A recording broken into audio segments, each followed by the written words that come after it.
श्री विष्णु पुराण पंचम अंश 19वां अध्याय। भगवान का मथुरा प्रवेश, रजकवध तथा माली पर कृपा। श्री पराशरी बोले, यदु कुलोत्पन्न अक्रूर जी ने श्री विष्णु भगवान का जल के भीतर इस प्रकार स्तवन कर उन सर्वेश्वर का मन कल्पित धूप, दीप और पुष्पादि से पूजन किया। उन्होंने अपने मन को अन्य विषयों से हटाकर उन्हीं में लगा दिया और चिरकाल तक उन ब्रह्मभूत में ही समाहित भाव से स्थित रहकर फिर समाधि से विरत हो गए। तदंतर महामती अक्रूर जी ने अपने को कृत्य सा मानते हुए यमुना जल से निकलकर फिर रथ के पास चले आए। वहां आकर उन्होंने आश्चर्य युक्त नेत्रों से राम और कृष्ण को पूर्ववत रथ में बैठे देखा। उस समय श्री कृष्ण चंद्र ने अक्रूर जी से कहा। श्री कृष्ण जी बोले, अक्रूर जी, आपने अवश्य ही यमुना जल में कोई आश्चर्यजनक बात देखी है, क्योंकि आपके नेत्र आश्चर्यचकित दिख पड़ते हैं। अक्रूर जी बोले, हे अच्युत, मैंने यमुना जल में जो आश्चर्य देखा है उसे मैं इस समय भी अपने सामने मूर्तिमान देख रहा हूँ। हे कृष्ण, यह महान आश्चर्यमय जगत जिस महात्मा का स्वरूप है, उन्हीं परम आश्चर्य स्वरूप आपके साथ मेरा समागम हुआ है। हे मधुसूदन, अब उस आश्चर्य के विषय में और अधिक कहने से लाभ ही क्या है। चलो, हमें शीघ्र ही मथुरा पहुंचना है। मुझे कंस से बहुत भय लगता है। दूसरे के दिए हुए अन्न से जीने वाले पुरुषों के जीवन को धिक्कार है।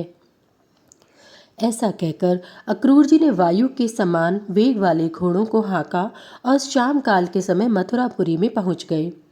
मथुरापुरी को देखकर अक्रूर ने राम और कृष्ण से कहा, हे वीरवरों, अब मैं अकेला ही रथ से जाऊंगा, आप दोनों पैदल चले आवें।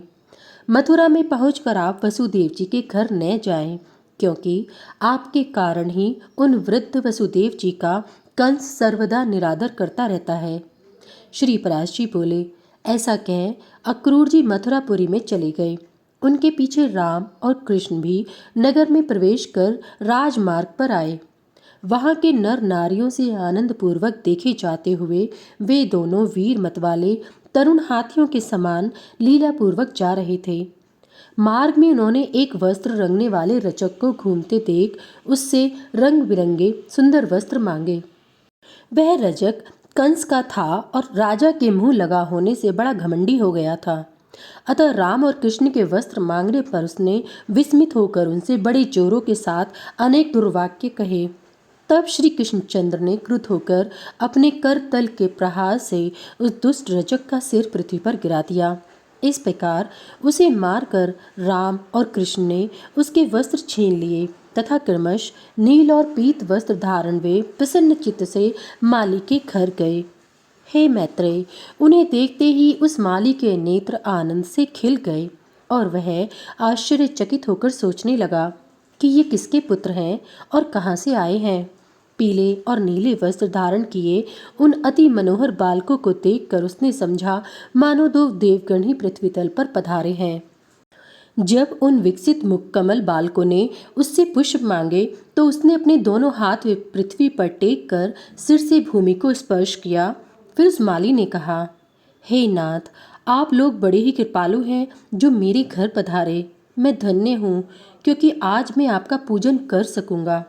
तदंतर उसने, देखिए, ये बहुत सुंदर है, ये बहुत सुंदर है, इस प्रकार प्रसन्न मुख से लुभा लुभा कर उन्हें इच्छा अनुसार पुष्प दिए।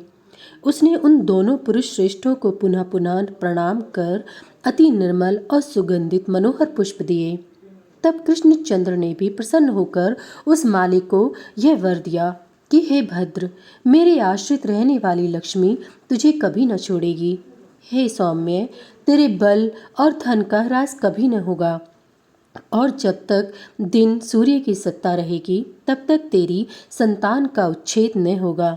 तू भी यावत जीवन नाना प्रकार के भोग भोगता हुआ अंत में मेरी कृपा से मेरा स्मरण करने के कारण दिव्य लोक को प्राप्त होगा। हे भद्र, तेरा मन सर्वदा धर्मपरायण रहेगा तथा तेरे वंश में जन्म लेने वालों की आयु दीर्घ होगी। हे महाभाग, जब तक सूर्य रहेगा तब तक तेरे वंश में उत्पन्न हुआ कोई भी व्यक्ति उपसर्ग, आकस्मिक रोग आदि दोषों को प्राप्त न होगा। श्री पराश जी बोले, हे मुनि श्रेष्ठ, ऐसा कहकर श्री कृष्णचंद्र बलभद्र जी के सहित मालाकार से पूजित हो उसके घर से चल दिए। इति श्री विष्णु पुराणे पंचमी अंशे एकोनविंशो अध्याय समाप्त।